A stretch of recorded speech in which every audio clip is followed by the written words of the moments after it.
kilala akong dalaga, ubod ng ganda talaga. Maputi ang mukha, makinis at kulay ginto, matangkad, sexy, humahalik sa bituin.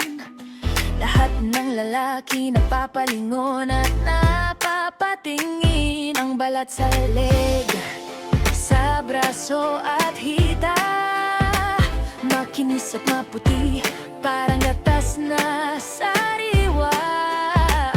Ang labi mapula, matang nakakaakit. Sa kanya ay walang sino man ang hindi mapapabilib. Naku, ang ganda na niya, sexy at maputi ang mukha. Pero pag itinaas ang kamay, doon ka matitigilan. Maputi ang pisngi, parang bulaklak sa hardin. Pero sa ilalim ng kilikili, itim na parang uling. Ang ganda ng itsura, parang reyna ng kaharian. Pero pag nakita mo yun, tiyak kang matatawanan. Maputi ang buong katawan, parang ginto at pilak. Ang kilikili lang niya, parang gabi na madilim. Minsan nagsusuot siya ng damit na walang manggas.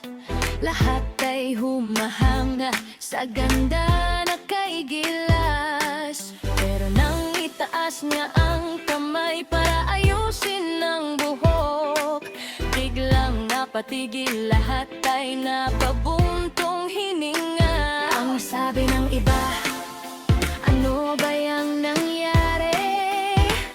Ang puti ng mukha, pero yun ay parang sunog. Sinubukan niyang tuskusin sabon at pato pa, pero ayaw mawala, lalo lang kumakapit pa. Kahit maitim ang kilikili, hindi naman mahalaga, dahil ang ganda naman niya, talagang namamangha. Maputi man o maitim, sa ilalim ng kilikili, ang mahalaga naman, mabait at maganda siya.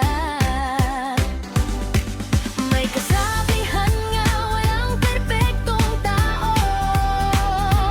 Kahit si Reyna Elena, mayroon ding kapintasan. Ang ganda ng mukha, sexy at maputi naman. Kahit matim yung ilalim, sikat pa rin siya sa bayan.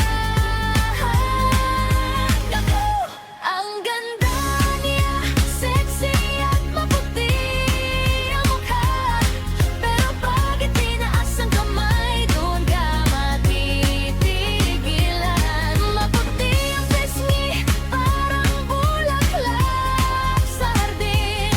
Pero sa ilalim ng kilik-kilik, itim na parang uling. Ang ganda ng itsura, parang reyna ng kaharian. Pero pag nakita mo yun, tiyak kang matatawanan.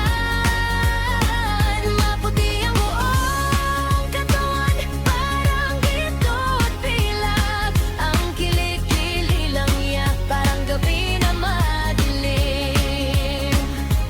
Ang ganda niya, sexy at maputi, pero yung kilikili, ha?